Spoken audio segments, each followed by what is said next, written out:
आप भी सक्सेस के लिए स्ट्रगल कर रहे हैं, आइडेंटिटी क्राइसिस फील कर रहे हैं, या आपको भी ऐसा लगता है कि आप में बहुत टैलेंट है लेकिन लोग उसे रिकॉग्नाइज नहीं कर पा रहे? तो आज के वीडियो में हम इसी टॉपिक पे बात करने वाले हैं।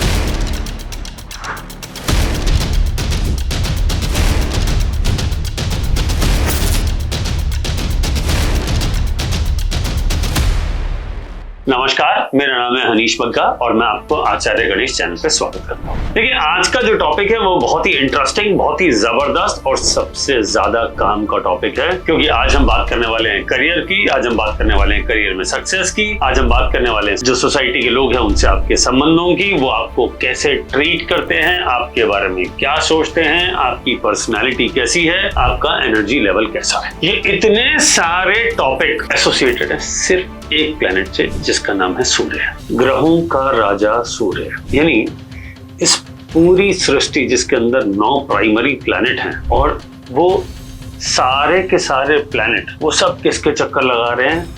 सूर्य के। यानी सेंटर पॉइंट कौन है? सूर्य। राजा कौन है? सूर्य। हमारे शरीर में आत्मा का रोल किसके पास है? सूर्य का है। इसका मतलब सूर्य का हमारी जिंदगी में बहुत जरूरी रोल है। अगर आपकी कुंडली में सूर्य अच्छा है तो आपको राजयोग मिलेंगे। सूर्य का संबंध, क्योंकि राजा है, राज्यसभा से भी है। राज्यसभा मीन्स पुराने टाइम के राजा महाराजाओं। आजकल जो हम बात कर रहे हैं वो हम बात कर रहे हैं पॉलिटिक्स की, तो पॉलिटिक्स में भी सूर्य का संबंध बहुत इंपॉर्टेंट है, क्योंकि जिसका सूर्य प्रबल है वही राजा या राजा के समान बनेगा। इसी प्रकार अगर आप किसी जॉब में हैं या आप किसी बिजनेस में हैं और आपका सूर्य अच्छा है तो आपके जितने भी वेंडर्स हैं जिनसे आप माल खरीदते हैं, सर्विसेज लेते हैं, वो आपके साथ चीटिंग नहीं करेंगे, उनके आपके साथ अच्छे मधुर संबंध होंगे, वो आपकी हेल्प करेंगे। अगर आप जॉब में हैं तो सूर्य का संबंध आपके बॉस से। अगर आपका बॉस आपको सपोर्ट नहीं करता, आंख बंद करके समझ लीजिए कुंडली में आपका सूर्य खराब है। सूर्य को इमीडिएटली ठीक करना पड़ेगा, वरना करियर में सक्सेस बहुत स्ट्रगल के बाद मिलेगी और या ना मिलेगी। यही सूर्य आपके घर में आपके फादर को रिप्रेजेंट करता है। अगर आपके और आपके फादर के संबंध अच्छे नहीं हैं, सूर्य को खराब समझिएगा।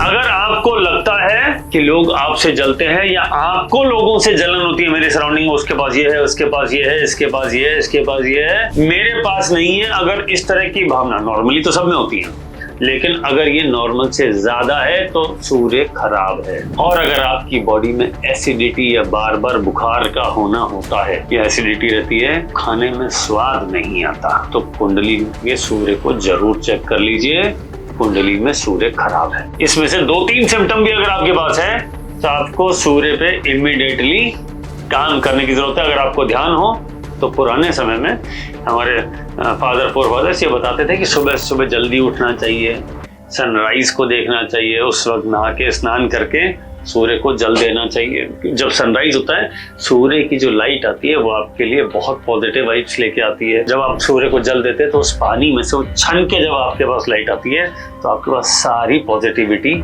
आपको मिल जाती है। और आपको ध्यान हो तो सूर्य की लाइट में 7 रंग होते हैं और हर रंग किसी न किसी प्लेनेट को रिप्रेजेंट करता है। जब आप सूर्य को जल देते हैं, उसमें से लाइट छन के आपके पास आती है, तो 7 प्लेनेट की 7 अलग अलग कलर की लाइट यानी रोशनी आपकी बॉडी पे सीधा पड़ती है और 7 प्लेनेट एक साथ ठीक हो जाते हैं। ये बहुत इंपॉर्टेंट पॉइंट है, साइंटिफिक है। तो अगर आपको लगता है कि आपको अपने सूर्य को ठीक करना है तो मैं आपको कुछ छोटे छोटे उपाय बताऊंगा, लेकिन उसके अलावा भी सूर्य का ज्योतिष में बहुत इंपॉर्टेंट रोल है। किसी भी कुंडली की जान है सूर्य, क्योंकि सभी तरह के जो राजयोग हैं, राजयोग की जब बात आ जाए, सबसे प्लेनेट को जैसे पहले आपको देखना है उसका नाम है सूर्य। अब ये सूर्य 12 घरों में होगा, क्योंकि कुंडली में 12 घर होते हैं, तो 12 घरों में अलग अलग जगह, यानी किसी भी घर में हो सकता है और किसी भी राशि में भी हो सकता है। तो इनके हिसाब से अलग अलग राशियों में या अलग अलग घरों में सूर्य का रिजल्ट अलग अलग होता है। अगर आप वेस्टर्न एस्ट्रोलॉजी समझते हैं तो उसमें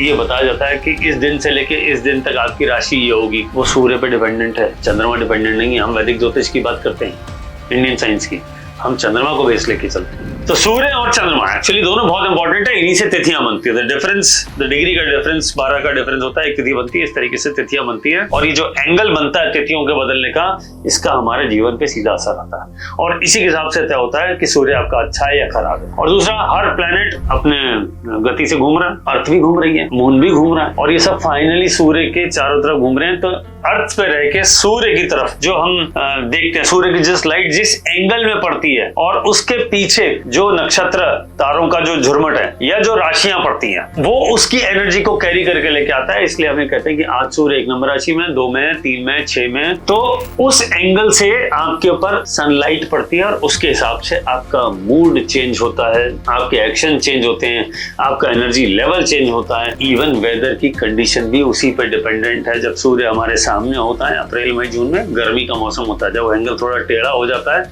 सनलाइट सीधी नहीं पड़ती, तो वो सनलाइट में वो गर्मी वो एनर्जी जनरेट नहीं करता, उतनी गर्मी जनरेट नहीं करता, हमारे यहाँ सर्दियों का वेदर होता है। तो ये समझ लीजिए, जिस तरह चंद्रमा सबसे इंपॉर्टेंट प्लेनेट है, सूर्य भी कम नहीं है, इक्वली इंपॉर्टेंट है। जिसकी कुंडली में सूर्य और चंद्रमा दोनों प्लेनेट, और साथ में अगर आप लगन की बात करें, ये तीनों जिसके पावरफुल है, वो राजयोग उसका एग्जीक्यूट होगा ही होगा। छोटा मोटा भी योग होगा तो बड़ा करके उसे मिलेगा, पॉजिटिविटी बढ़ जाती है, पावर बढ़ जाती है कुंडली की। तो सूर्य और चंद्रमा, इसकी रेमेडी हमको रेगुलर करनी चाहिए, या इसकी एनर्जी को पॉजिटिव और अच्छा बनाए रखने के लिए हमको लगातार प्रयास करना चाहिए। तो हम बात करें कि सूर्य को अच्छा कैसे करते हैं। जैसे अभी हमने शुरू में बात करी, सूर्य को सुबह उठ के जल देना सूर्य को अच्छा करने की बहुत बढ़िया रेमेडी है।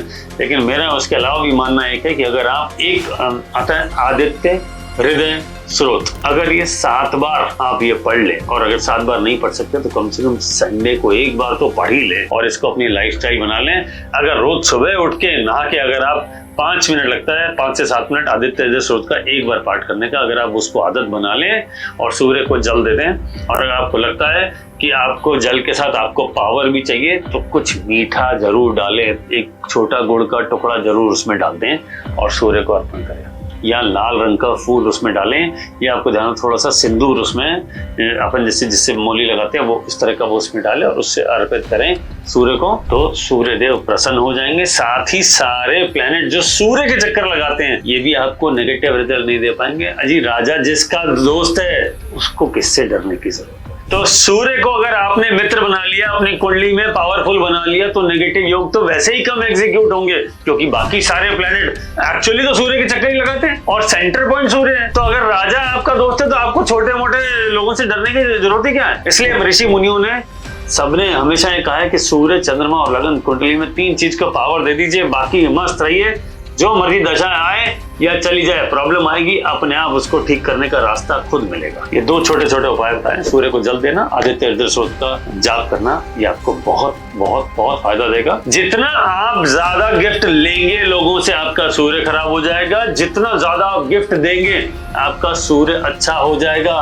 राजा किसी से गिफ्ट या डोनेशन नहीं लेता है, राजा का काम होता है बांटना। तो आप जितना बांटे, अब ये आप अपनी श्रद्धा आपकी पॉकेट के हिसाब से तय कर लीजिए। आप हो सकता है किसी को 2 रुपए की चीज दे दे, 1 रुपए की चीज दे दे, आप अमीर है तो हो सकता है 1 लाख रुपए की, 10 लाख रुपए की चीज किसी गिफ्ट कर सकते हैं, उसमें कोई चैलेंज नहीं है, लेकिन गिफ्ट करें। और आपको लगता है कि गिफ्ट या डोनेशन नहीं करूं या किसको करूं, तो और कुछ नहीं, आप स्वीपर को कुछ दे दीजिए, मकान बनाने वाले मजदूरों को दे दीजिए, कोई गरीब आपको देख रहा हो उसकी कुछ हेल्प कर दीजिए, कुछ ना कुछ किया करें। सूर्य देखिए है तो राजा का अपना मान सम्मान अपना ईगो होता है, लेकिन राजा को ये पसंद है कि उसकी जो प्रजा है वो शालीन हो, वो सभ्य हो। और इसलिए अगर सूर्य बिगड़ा कुंडली में तो आप ओवर अग्रेसिव हो जाएंगे, इसमें कोई डाउट नहीं।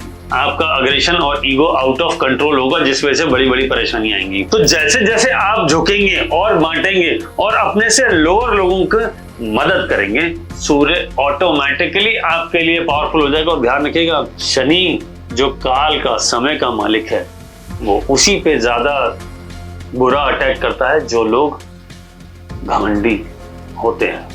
घमंड तो रावण का भी नहीं रहा, तो और किसी का कैसे रहेगा। तो आप जितने कूल डाउन टू अर्थ रहेंगे और अपने से नीचे वाले लोगों की हेल्प करेंगे, आप ये मान लीजिए सूर्य अच्छा होगा, चंद्रमा अच्छा होगा, शनि का नेगेटिव इंपैक्ट कम आएगा। क्योंकि शनि की 7.5 ढैया दशा अंतरदशा में क्या होता है, शनि यही कहता है कि मैं सबसे पहले तो आपके ईगो को तोड़ूंगा, आपके मान सम्मान को ठेस पहुंचाऊंगा और उसके बाद आपको एक्सपीरियंशियल लर्निंग दूंगा और वहां से आप अपनी जिंदगी का आगे का रास्ता तय करेंगे। तो साहब शनि महाराज का काम आप आसान कर दीजिए, खुद ही एकदम सॉफ्ट हो जाइए। जब तूफान आता है ना तो वो पेड़ जो फ्लेक्सिबल नहीं होते टूट के उड़ जाते हैं और जो पेड़ ऐसे तूफान के साथ हिल के एडजस्ट हो जाते हैं वो अपनी जगह रहते हैं। तो अगर आप शनि की 7.5, शनि की ढैया, अष्टम ढैया, कंटक ढैया, शनि की दशा, अंतरदशा, शनि का नक्षत्र में ट्रांजिट, शनि का राहु के नक्षत्र में ट्रांजिट जैसा आजकल चल रहा है, राहु का शनि के नक्षत्र में ट्रांजिट, ये सब समय खराब समय होते हैं और शनि और राहु इन समय काफी दुखी करते हैं। तो तूफान की स्थिति तो है,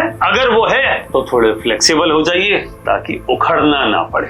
तो सूर्य भी अच्छा होगा, शनि भी अच्छा होगा और चंद्रमा भी अच्छा होगा, लगन भी अच्छा होगा।